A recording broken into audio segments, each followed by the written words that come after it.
Boomerocity, and I've got another fun one for you. It's Marlon Hargis from Exile. Can you believe that these guys have been at it for 60 years? The band Exile. Now, there's been personnel changes here and there, but these guys that are currently Exile, they've been the core for a lot of years, and Marlon is one of those guys, and he's the keyboardist for them, as I said, and these guys still are tight with their harmonies. They still perform at the top of their game each and every show, and they're still putting out new music. Now, right now, they've got a greatest hits album that they've remixed, re-recorded, I think, Kiss You All Over, which everybody loves that song. And they have this greatest hits album out now that is an improved version of the songs that you know and love. I happen to know, too, he's got a new LP bit of gossip that he shares in the interview. Going to have to watch it or listen to it, though, if you want to know what he's talking about. So while you're watching or listening to this interview, would you mind going ahead and hitting like and subscribe? It's not going to cost you anything, or at least I'm not charging you for it, but it helps Boomerocity out tremendously, and I'd be eternally grateful if you were to do that for me. Also, feel free to share this interview with your friends, especially Exile friends, Exile fan friends, I should say, and because I think they're really going to enjoy this conversation with Marlon. I've talked to him before, and it's always great to talk with him. I've interviewed the other guys in the band as well. But Marlon's always great to chat with, very laid-back conversation, the kinds I like to have. So feel free to share it with your friends. So without any further ado, here is my latest interview with Marlon Hargis of Exile. Until next time, this is Randy Patterson with Boomerocity. Take care. Hello, you there, Randy? I am Marlon. Dadgum, a musician who's early, let alone being on time, man. I'm impressed. Well, after all these years of having to catch a bus on time, that's the way it is. Have you ever been left behind? No, I never have. A couple of the other guys have through the years, but not me. That's always many names, right? No, we won't. That's always a bit of fear of mine, So I'm always trying to be early because I have this paranoia about being left behind somewhere. Yeah, I'm the same way. I almost missed the plane once, and back in the old days, well, I say early 90s, very early 90s, man. I actually ran down the gangplank in the Knoxville airport here and pounded on the door, and they literally opened it for me and let me get on the plane. You would never get that today. I was going to say, no, you wouldn't have that. Yeah, that wouldn't happen now. Yeah, and I'd probably get arrested. So yeah, exactly. Where are you clicking in from, Marlon? I'm at home in Nashville. Oh, okay. Alrighty. How are things there? I know it's been hot and heavy, and you had some weather there in the last few weeks, huh? Yeah, it's been now it's not too bad the last couple of days, but it was in the 90s for 30 days in a row. I mean, upper 90s. So it was miserable, and I'm still dealing with I deal with a lot of allergies. I mean, Nashville's terrible for allergies, as you may know. Yeah. So I may have a sip of coffee every once in a while myself. So well, go right ahead, man. I'm drinking my LaCroix flavored water here, so we'll both sip away as we chat. But good. Hey, but before we get into the new album and the documentary, I wanted to ask you how the Million Miles LP's been doing for you guys. It's done well. I mean, it's pretty much, I guess you'd say, run its course, because it's been out for what, year and a half. Yeah. We had a couple of singles. One single was actually very successful. So, I mean, it's still selling well. I mean, it's really our top seller as far as merch goes. But and that's one reason we got a couple of other things in the works too, because after a couple of years, things just run their course basically. Yeah, you kind of it milks dry after a certain point. But exactly. So, but boy, this documentary, I want to talk to you about the documentary and the greatest hits album on there. I watched it. I've been sharing it, and man, I learned a lot. I thought I knew almost everything about you guys, except who almost missed the bus. But but man, I learned a lot. And boy, I think any fan who watches the documentary will come away with an even deeper appreciation for the legacy of Exile and what all has gone into it. And, I'm sure as a fan, I know I forgot some things and, Right. but to be reminded of some of those things too. So, what? Tell me your thoughts about the documentary and some insight into that. Well, like you, oddly enough, there were a few things from the very early years of the band when I wasn't there that I didn't know myself. And I think it's a very good documentary. Obviously, it won an Emmy, so it must be pretty good. But it really covers the early years of the band very well. I think we could almost do another documentary to cover maybe the second half of the band's career, the last 30 years. So, Hmm. and I don't mean that to downgrade the documentary at all. It's Yeah, just hard to get 60, well now 62 years of a band's history in an hour documentary. yeah, So, yeah. but we were all very pleased with it actually, and thrilled that it won an Emmy, for the director and producer. We're real happy about that because they put a lot of work into it. I know that a lot of You work. can tell. You can tell. I was Yeah. glad to see Bev Moser in there too. She's a Oh yeah. great lady to work with, and she represents you guys very well. She has for years. Yeah. She does a great job, and I won't tell her you said that because then she'll get all she'll get the big hit. No, she does a great job for us, and we appreciate what she does absolutely. Yeah. Were there any for you, and especially for in the documentary when they started covering the time that when you joined the band and all that? Was there anything that came out that you go, oh crap, I forgot all about that, or wow, I didn't know that and I was there, or anything like that? Uh, Any of those kind of surprises or revelations? I don't remember anything specific to the documentary, but it's interesting. Every once in a while, something will come up that some band member has totally forgotten about, Hmm. and and it's not because we were partying too much in the 70s and 80s. We just forgot. Now that may pertain to part of it, but there was actually a couple of weeks ago, someone found some information about a concert we had played with Aerosmith and a bunch of other artists back in the early 70s. I'd Wow. totally forgotten about it. And but once I saw the lineup, it was Rick Derringer, Aerosmith, I forget who else. It jogged my memory and I remembered, but I hadn't thought about that in 50 years probably.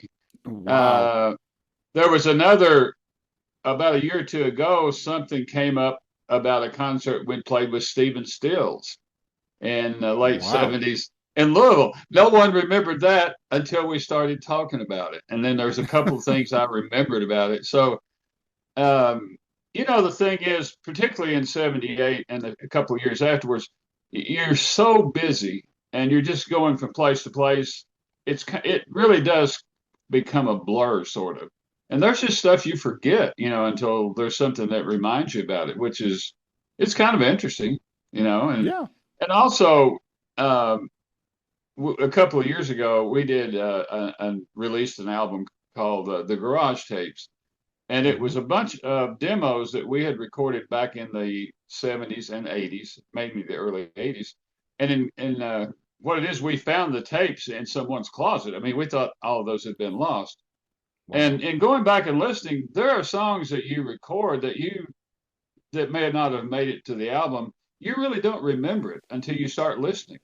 And then, and Hmm. then something comes into your mind. Well, now I do remember that. But when you toured a lot and recorded a lot of things just slip your memory after a while. It's understandable. I don't tour, and doing my stuff. I've been doing this for 17 years, in my 17th year, and Uh-huh. over 600 interviews, and yeah, I forget what I've done 6 months ago, let alone 6 years or Right. 16 years ago. And so I can Yeah, imagine with you guys, everything being kind of a blur, sleep disruption, all of yeah, that, especially when Kiss You All Over hit and everybody was clamoring for your time, you know? Yeah.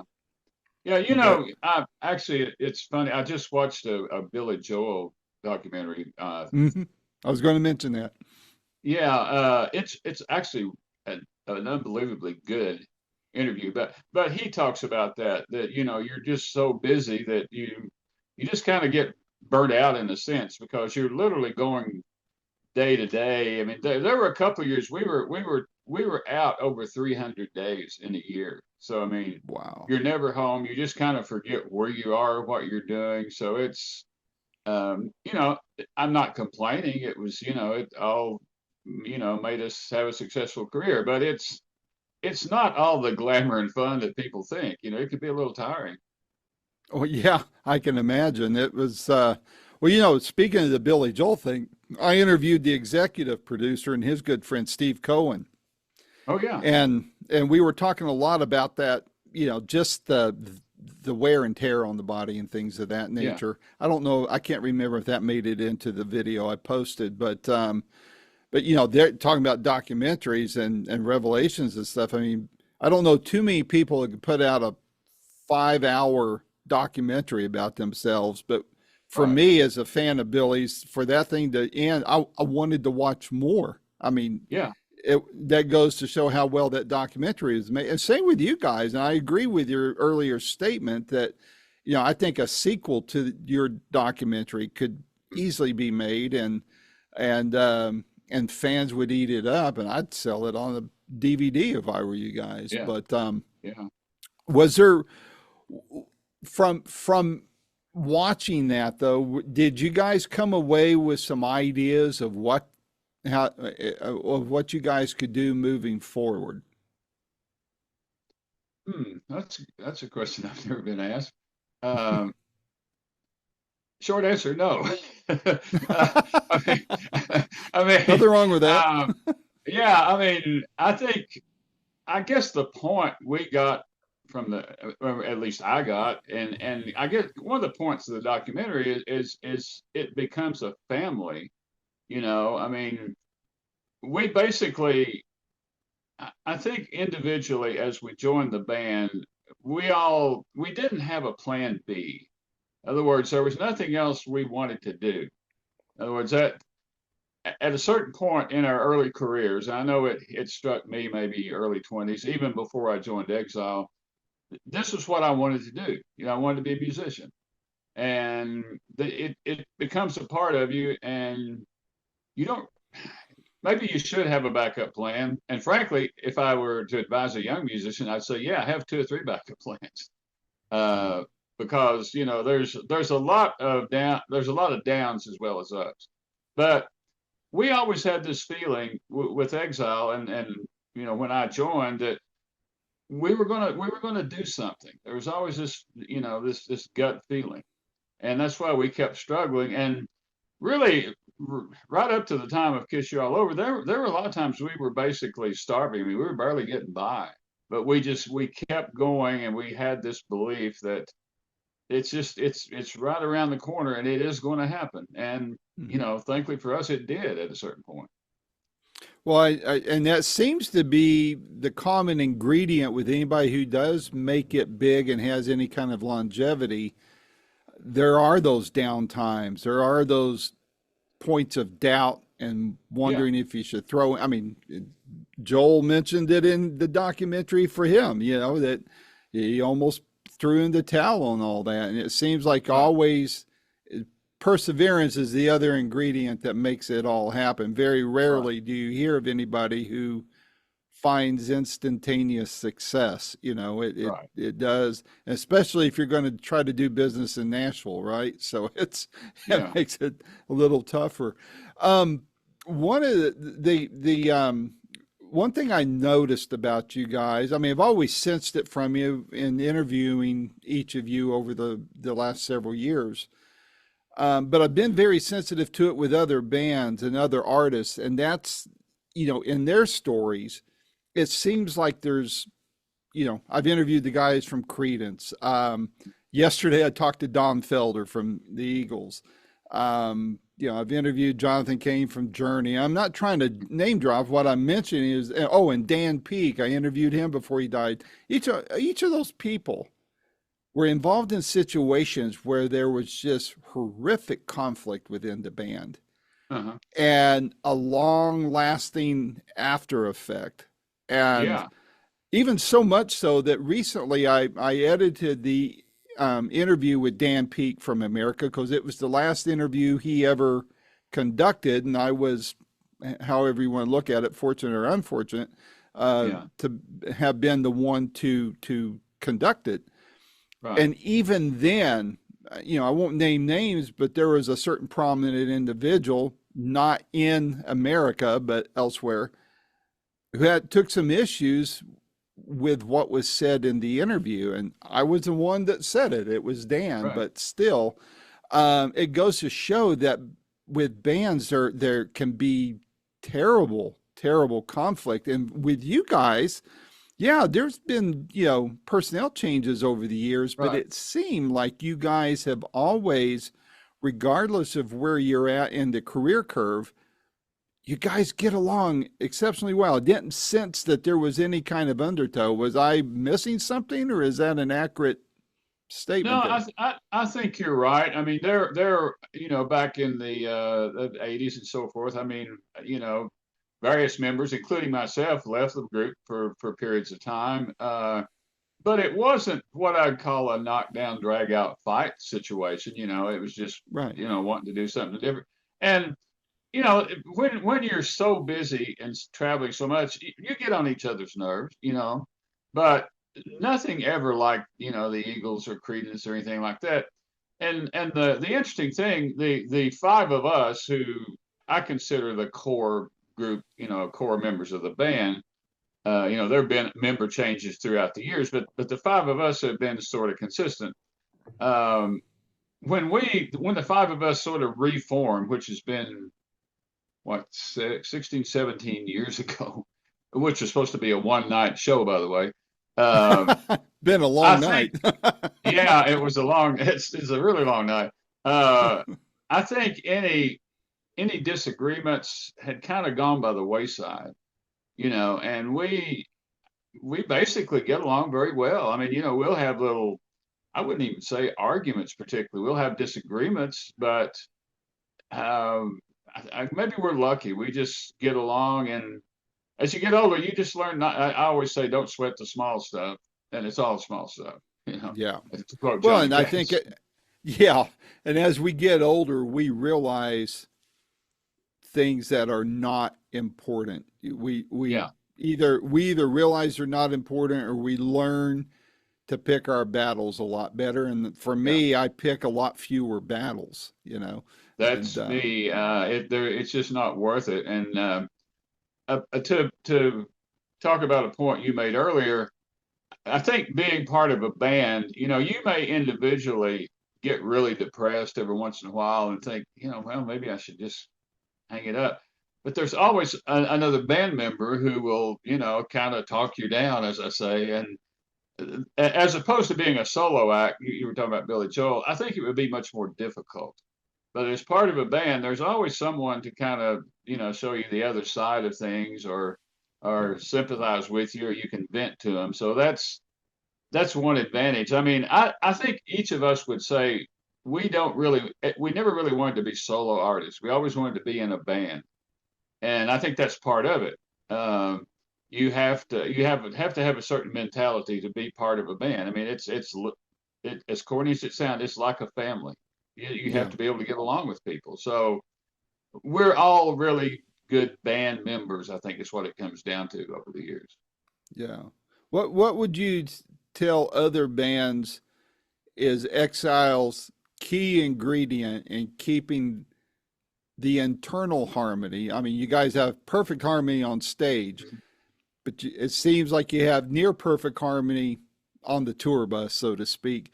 What would Yeah. be the key ingredient to that you would tell other bands, hey, if you guys want to keep the temperature down, try this, or this is what you need to look for Right. in the relationship? I think the main thing is to try to not have an ego, and that it's hard when you're younger. I mean, I think we Yeah. all, have a certain. I mean, uh, I think to be a musician, you have to have an ego, really. Hmm. But in a band situation, you're not always going to have things your way, and you're not always going to be in the lead of things. So, even though something may tick you off at the moment, you have to step back and say, well, I'm just part of the band, and that's what makes me have success is be part of a band. So I think just a lack of an ego, and like I say, just don't let little don't make a big deal out of things that shouldn't be made a big deal of. Yeah. Just Yeah. just kind of chill out a little bit, basically. I think too, to your point about ego, I think some people confuse confidence with ego. They Yeah, misinterpret someone else's confidence, or artists, managers, whoever, they get so confident that it becomes an egotistical thing. And sometimes it's hard to know where that line has yeah, been crossed, but yeah. confidence, that's, I have confidence when I get on a call like with you that Mhm. compared to 16 and a half years ago, my odds of sounding overly stupid have been greatly reduced. Well, I'm not saying in it's my been case, eliminated. in my case, I don't even worry about that. I'm going to say something stupid, so that's part of it. But no, you're right. You have to be confident. I mean, Yeah, you have to you have to have confidence in your performance. You know, I, let me. I'd say I take my playing very seriously, but I don't take myself too seriously sometimes. I mean, that's a good way of putting um, it. Yeah. it's I used to when I left the band, I worked with Jerry Reed for a couple of years, which was Oh, quite wow. an experience. And Reed always said, and back then I still had a little bit of an ego and get upset about stuff. And he'd say, look, he said, this is not brain surgery. He says no one's going to die if something screws up. So you have to remember that. So don't take what you do seriously, but don't take yourself too seriously sometimes. You're just performing. That's it.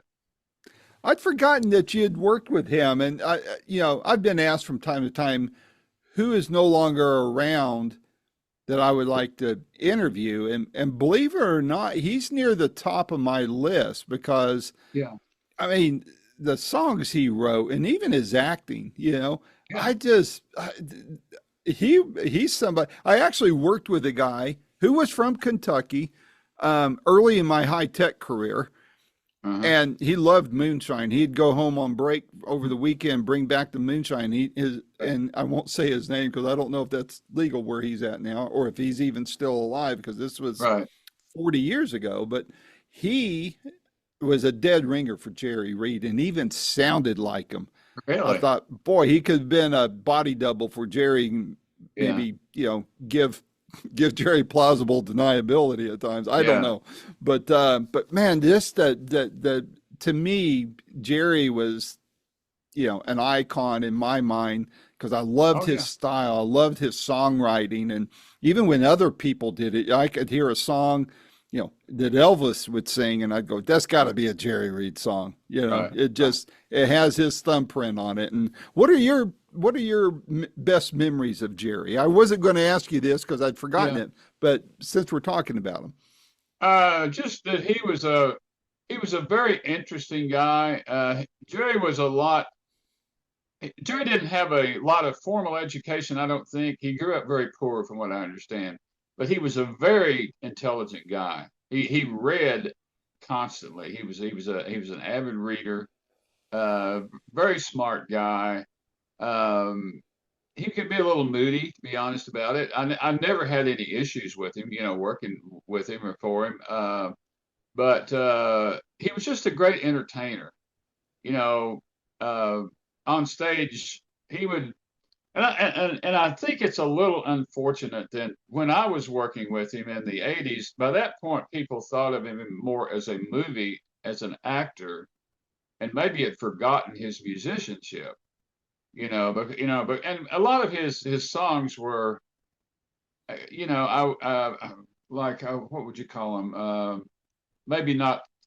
so great. The musicianship wasn't it? They were sort of almost comedy songs, but Yeah.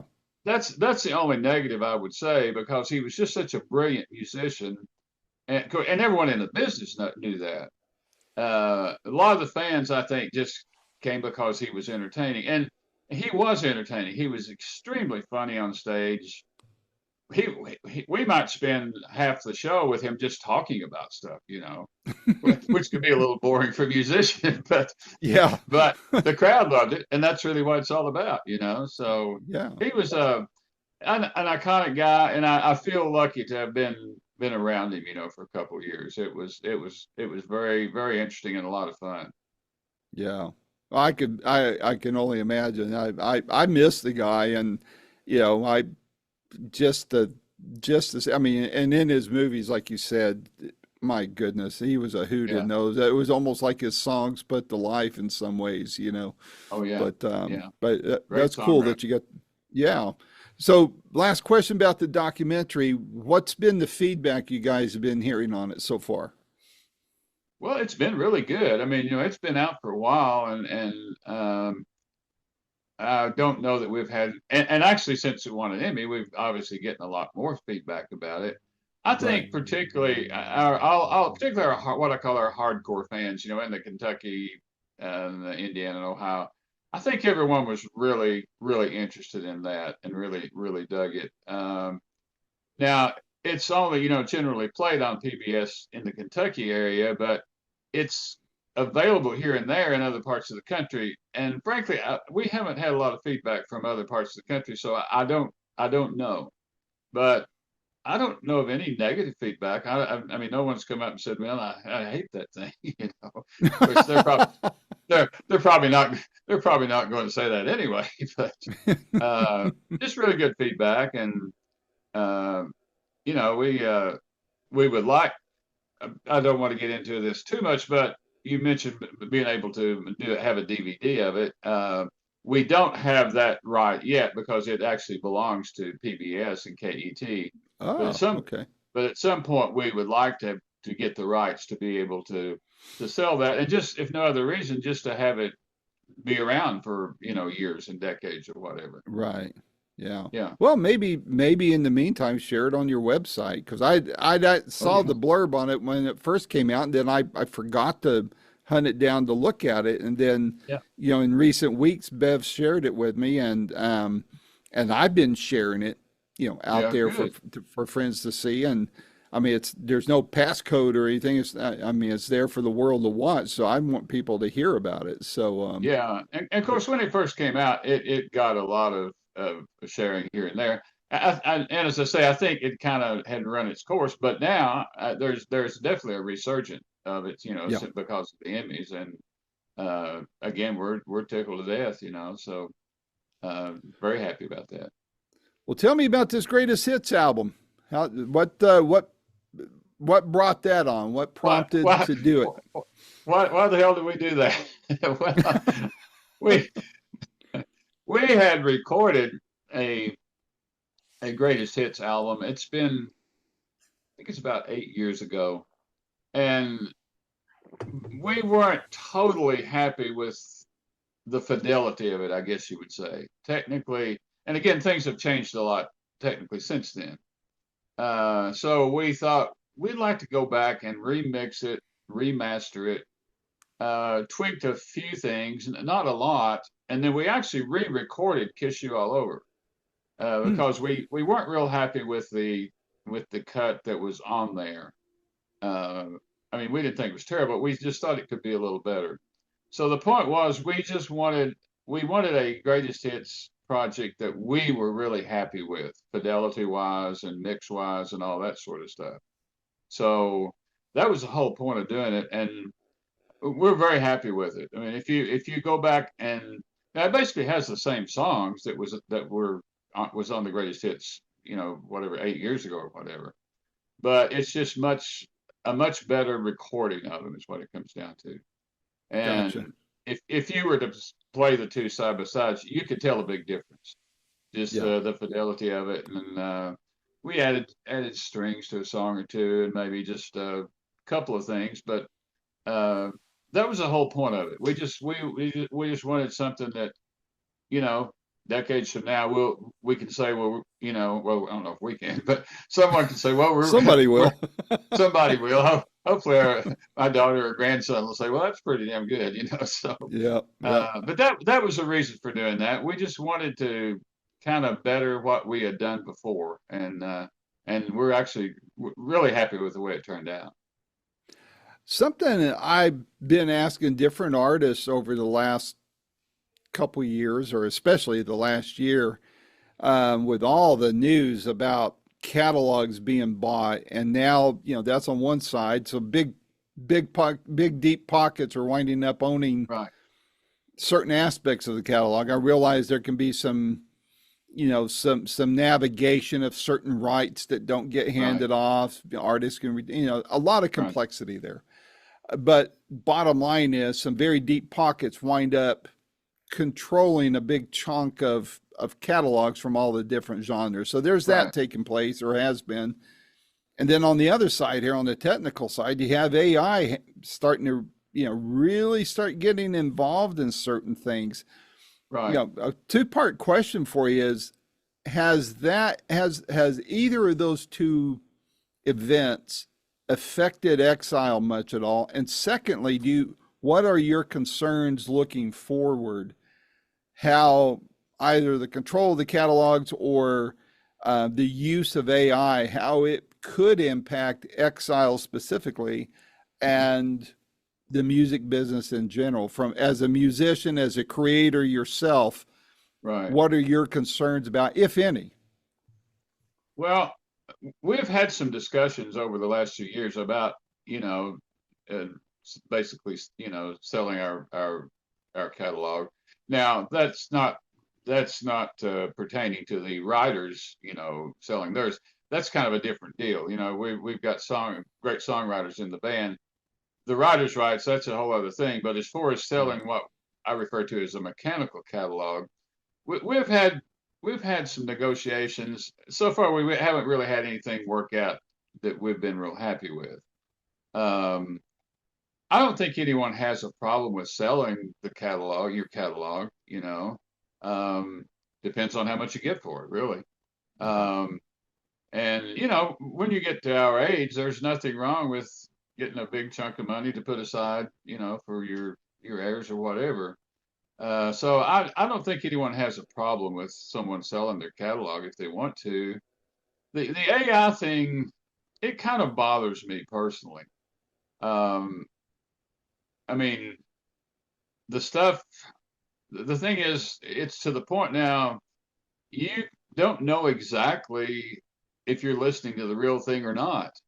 And I think the problem is, I don't know that there's any legislation that can control that. You know, that's kind of what happened when the streaming services went into effect. There was no legislation. Writers aren't getting paid much of anything now from streaming, Yeah. you know, so that's all the problem. The one thing about the AI that bothers us a little bit is our media, uh, like our image. You know, someone could put something out there, and people might think it's you, and it might not be you.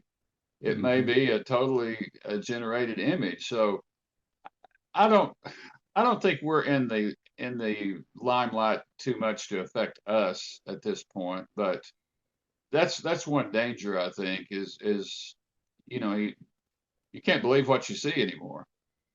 True. Uh, and as far as AI, there are cases where you can't necessarily believe what you hear either. So That's right. I I don't know what's going to happen, but I just see some problems coming, particularly unless there's some sort of legislation to control it, and I don't know that there will be. So, at, you know, I'm kind of glad we don't have to worry. We don't have to worry about it too far in the future, you know, because you Right. know, our career is winding down. Let's face it. You know, we'll be maybe a few more years, but the younger artists, I think it's going to be a real problem, and Yeah. I hope someone comes up with a good answer for it. Well, I I've got a couple of thoughts I'll share with you on it. First of all, I think Congress ought to use AI like Chat GPT to create the legislation to regulate Yeah. it. Hey, Something that hey, might solve the problem. it would So, get done. It would get done at least. yeah, it won't take months or years. It'd probably be done in about, 2 minutes. Right. But the thing as a fan, and I don't consider myself a journalist, I'm just a fan who gets to talk to all you guys. Right. But looking at it realistically, wanting to see a nice win-win situation all the way around, at a high level, I could see where AI could go out there and crawl the internet and come up with a better accounting of royalties owed, all the various Oh, royalties, well, good writers point. and all Yeah. that.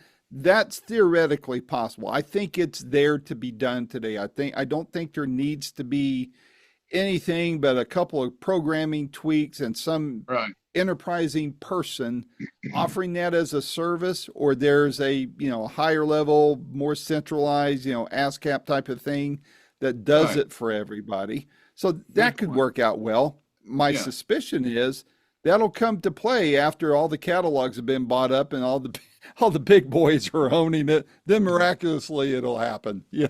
Well, the thing is, all the big companies probably own all the AI stuff. Well, So, that's you know, true. That's true. uh, but that's a good point. I hadn't thought of that, but that's a valid point. That could be Yeah. helpful at some point. Well, I know last year, I guess it was, I interviewed Lucy Arnaz, and she Yeah. was saying, we got off on this subject because she manages her mom and dad's estate, State. Right. likenesses, Yeah. all this kind of stuff. And she said, it's a headache to stay on top of it. And I think she Oh, it said it was is. her son who just graduated from school, and his whole career path was to get into you know, music engineering and Right. such. And she said that he told her, Mom, AI is taking all this stuff over. I don't know what I'm going to do for a living now. It'll Yeah. happen soon enough. And he could see the handwriting on the wall. And, when it comes right down to it, they don't, AI can take over journalist jobs, all sorts of Any- things. But I Yeah. still think people hunger for the human touch and the human element. So I think we haven't seen the end of the discussion, but No, hopefully because I there'll be mean, some fairness in it all. yeah, I mean, AI. I mean, it'll never have the feel and the emotion that a real person has. That's, and I hope that never goes. I don't. I agree with you. That'll never go away. I mean, you're always Mhm. going to have artists, Yeah, either musically or painting or whatever. So I don't. You can't really replace that. yeah, I So agree. yeah, absolutely. So I hear rumors that you guys have maybe got a new LP in the works. Anything you can share with fans about that? Yeah, as a matter of fact, I'm actually in my music room working, running over some songs. I'm actually in the studio tomorrow. We're to record Cool. some more tracks. We have an album. I say, I'm showing my age by saying album, but Well, everyone knows what it I means. said it, so Yeah, I'm there we with you, have a bro. project. I'm thinking it'll be out around the first third of next year. Possibly, Okay. I don't think we'll finish it by this year. We've got, actually, after tomorrow, we'll have about 10 tracks done. Um, all original stuff. Um, Pretty good stuff, I think. I think we're pretty happy with it. We'll probably do about 12 tracks, I think, for the project. And we've been working on it really all year. So again, just new stuff, generally co-written by all band members. And again, I'm thinking the first maybe March, April, or something like that next year, we'll have a whole new project. I have no idea what we're going to call it or anything like that. We haven't got to that point yet, but we've been recording and making progress. So that's, after hopefully the greatest hits will kind of carry us through the rest of this year, and so that would be the next thing on the horizon for us, will be that. And that's kind of what keeps us interested, is we keep recording new music, like, Yeah. a lot of acts just sort of, you know and there's nothing wrong with it. They just sit back and maybe play their hits, which we have to play our hits, you know, when we go out on tour, but we like to keep ourselves interested because Yeah, if you get bored, it's going to show, I think, on that's stage, you right. know, or That's right. and so so that's it. We just keep working and hopefully things will continue as they are. Yep. Well, fans are going to look forward to it. I know I'm looking forward to it, and hopefully I can talk with you again about that album close to the time of it dropping, Yeah. and maybe I can get an advance listen to it or something. I know I'm watching your itinerary a lot. I'm up in the Smoky Mountains here, and Okay.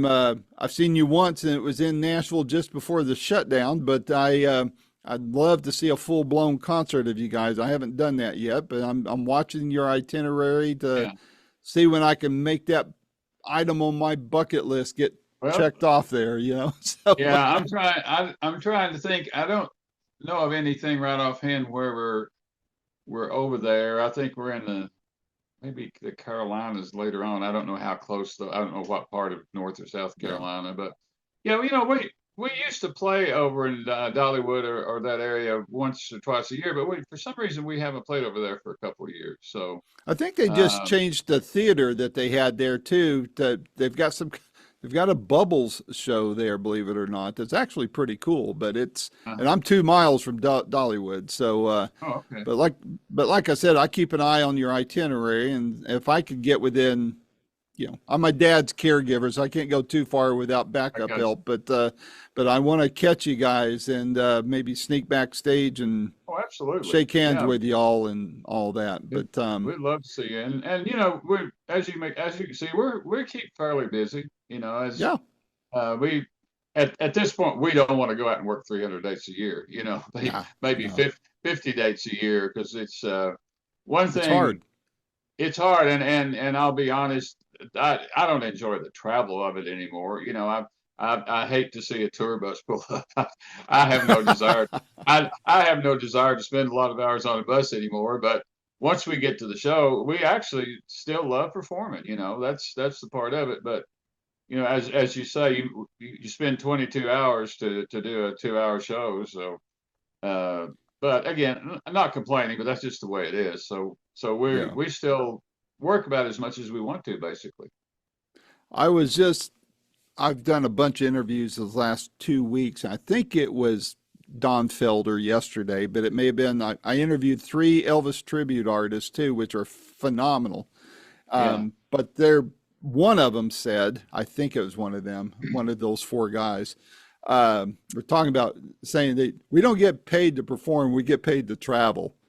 Performing's That's the about, fun yeah, stuff. Yeah, that's actually very true. I mean, the yeah, performance, you have a good crowd, it's enjoyable. It's enjoyable to us as well as the crowd. So yeah, yeah, you do. yeah. It, you know, Final it's question. funny. Oh, go ahead. I was going to say, you're talking about the Elvis tribute bands. I don't know if it's as good or bad, but it seems like the tribute bands are now they're working everywhere. You They know, are. sometimes more than the original artist. So we were joking. Maybe we should start an Exile tribute band and we'd work more. You know, so. Well, I mean, I think Kiss is going to start doing something like that now that they're finally off the road. That Yeah, remains to be seen, but I think they're going to right. like franchise it or something. And Gallagher, the comedian, before he Yeah, died, he sold franchises to his act, and people really. were, yeah, they did the whole impersonation thing and all that. But these That guys are good. The three I interviewed were the award winners, and yeah, you know, Brian Mays, who's there in Nashville, he's the one that does the Nashville Elvis uh, Festival and owns that, and he knows all these guys, and apparently a big Elvis fan too. Brian's a great guy, but these guys, I mean, watching them on video, and these guys are in their 20s, and yeah, there's two of them that do Elvis up until 1968, and then the right. other one, Cody, he does his whole career, and he's even Yeah, the 70s jumpsuits, man. They're perfect, letter perfect as right, far as the recreation. A little bit different material, so it breathes better on stage. And right. Yeah, they don't know how Elvis handled his original outfits, but these guys are doing good. They're doing very, very good. They got him down vocally. Yeah, they have them pretty good, in varying degrees of looks, and Yeah, they're keeping that whole mystique alive there, and I think it's yeah. great. Well, that's a good point. I mean, the particularly the artists that aren't around anymore, it is a good way to keep their music alive. I mean, I have no negative feelings about, tribute bands. I mean, if you can work, why not? That's and some of them are very good. There's some really good Eagles tribute bands around. There's Credence.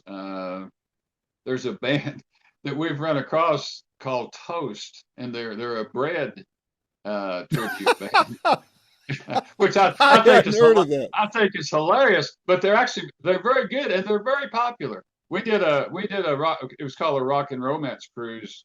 Oh, 2 or 3 years ago with a bunch of artists and two of the most popular bands was that group and then a guy who did a Queen tribute. And they Oh did it very wow. well. Yeah. So it's just it's just part of the business, and I have nothing against it. More power to Yeah. them, and as long as they do a good job. I, Yeah. Yeah. I we've run across a couple of tribute bands that weren't that good. And They're that more kind of sucks. parody than tribute, right? Well, So they weren't trying to be, but right, but yeah, and therein lies the yeah, rub, in, so in that in that case, it's not that good a deal. But most of them are pretty good, actually. yeah. I've got a good friend there in Nashville, David Lowery, who does a Pat Benatar tribute band, and then he Yeah, has a Ladies of Rock tribute band, and I mean yeah, they're very good. I've seen the Benatar one. I haven't seen the Ladies of Rock yet, but he's a great yeah. guitarist and very serious about what he does and takes it all Right. very seriously. But you're right. Yeah, The and Black Jacket Symphony, they do. It's not really a tribute, but they performed the music of various artists, and yeah. they brought the guy in that did the vocals for the Queen movie, the Bohemian Oh, really? Rhapsody, and the Mark Martell, I think his name is, and I don't he know. does a great Freddie Mercury vocally, Yeah, but he doesn't try yeah, to look like him or anything. But yeah. well, someday there'll be an Exile tribute band, and I would challenge them to sound as good as you guys. I Well, that that's would be a tough order to fill, I think. it's not that difficult. It's, well, thank you. I appreciate it. I will say we do have a distinctive sound, which it's just our sound. We don't, people have asked us through the years, how do you describe your sound? And we can't really. It's just us. It's just a combination of the Yeah, five of us. And I think one thing through the years, we've never tried to particularly change our sound to fit whatever was, happening at the time. And right. I think that's one reason we've kind of kept somewhat successful is we just do what we do, and Yep. luckily people still like it. Well, I know I do. I'm a huge fan of you guys and love hearing whenever you guys have some new stuff coming out. And that's why I like interviewing each of you. You guys are fun to talk to. I've watched you be great with your fans, and that speaks volumes to the kind of people you guys are. And I like supporting the good guys. And you got a Thanks. I great mean, publicist in Bev Moser, and I love yeah, working with her. And I look forward to talking to you a lot more in the future. So well, let's keep the communication going. And my door is always open to you and the rest of the guys in the band. well, Randy, it's been a real pleasure, and I hope everyone's enjoyed what we're doing. And like you say, I think we're nice to the fans because if the fans aren't there, we don't have a job. So you know, why? And I've always said it doesn't take any longer to be nice than it does to be rude. So why not? It's just Yep. we really do appreciate our fans. We've fans who've followed us for literally decades. Then Yep. again, we've got fans who just came along and didn't know who we were till they heard our music and liked us. So you know, thank God we still have them. We appreciate them every day. Well, I think too for a lot of artists, I don't think they realize. I think you guys do. As a fan, I'd be in the audience. I'll watch, and sometimes I pick up on a nuance on some people, and it's that they don't, and I don't mean this as an insult. I mean, I've used the line as an insult before, like, y'all don't get out much, do you? But, in this case, these people really don't. They don't have the funds to Yeah, buy a ticket to see a band that they're huge fans of. And for right. them, that show may be the only show they've either been to ever, or Yeah, maybe the only show they can afford to go they to can that afford. year. Yeah, And for them, that's a huge event. And yeah, to be able to then maybe get up close to you guys, and right, they're starstruck, and it's a huge deal, and they'll talk about that for the rest of their right. lives. um that's a cool thing. And when guys like Exile, respect the people that approach them, Yeah, that I think again speaks to what you guys are made of and why you have the stick to itiveness that you do. And to me, I think that's awesome. yeah. It's not happening nearly as much as it should among other artists, is all I'll say Well, about that. yeah, and I don't. Maybe I shouldn't generalize, but I think maybe a lot of younger artists don't realize that and appreciate. But because there's nothing like looking out in the audience and seeing someone really smiling and singing along. It makes it worthwhile. Or sometimes somebody will come up to you and tell you what a particular song maybe had a huge impact on their life, and you don't Hmm. think about that, Yeah. and it kind of floors you every once in a while. You're going, well, maybe what we're doing does make a difference sometimes. So Hmm. if you ever get a little jaded as an artist, that always brings it back into focus, you know. Yep. And we've always said if we ever feel like we're just going through the motions, that's when we'll stop, Yeah. because I don't care if there's 50 people or 500 or 5,000. You need to go out and do the best show every night because That's right. those people are there to see you. And as you said, they, they may have spent money they really couldn't afford. So Yeah. it's, you have to give your best every time you go out there. There's no doubt about Yep. that. And if you don't, you should get out of the business, basically. Yep. And I think on the fan side, respect needs to be shown to the artist. That respect goes both ways, and I think it Yeah. speaks volumes and does a lot. But you guys always show that, and I just wanted to make sure I, for one, appreciate it as a fan and as a person who interviews you guys. You always have been more than respectful, and I appreciate that personally, and I'm sure the fan base does too. So thank you Thanks, very Randy. much for that. I So. appreciate that. And it's always enjoyable to do an interview with you. That makes a difference too.